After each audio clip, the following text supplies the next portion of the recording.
আমার তোমাকেই লাগবে। তুমি প্লিজ আমার সাথেই থেকে যাও। কথাটা যে কতটা অসহায় একমাত্র যে বলে সেই বুঝে। আঘাতটা কই লাগে। কিছু মানুষ আমাকে বড্ড ভালোবাসে, শুধুমাত্র প্রয়োজনের সময়। ভালোবাসাগুলো পূর্ণতা পায় তখন, যখন ভালোবাসা দুজনের মধ্যে সমানভাবে থাকে।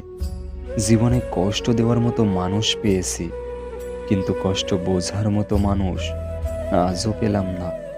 সময়ের সাথে যদি কোনো সম্পর্ক নষ্ট হয়ে যায়, তাহলে বুঝে নিও সে সম্পর্কে ভালোবাসা নয়, প্রয়োজন ছিল।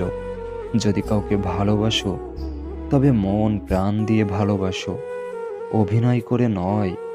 কারণ অভিনয় শুধু ভালোবাসাকে অপমান করে না, একটা সুন্দর জীবনকেও নষ্ট করে দেয়। যে বুঝতে পারে না তাকে বোঝানো যায়, কিন্তু যে সব বুঝেও না বোঝার ভান করে তাকে আপনি বোঝাতে পারবেন না। নিমপাতায় যতই চিনি মেশাও না কেন, তা কখনো মিষ্টি হয় না। তেমনি কিছু মানুষকে যতই ভালোবাসা দাও না কেন, তারা কখনো আপন হয় না। দেরিতে হবে, কিন্তু ঠিকই হবে। তুমি যা চাও তাই হবে। মনে রেখো, তোমার সময়টা খারাপ, তোমার জীবনটা নয়। শুধু অপেক্ষা করো, সময় সব কিছু ফিরিয়ে দিবে।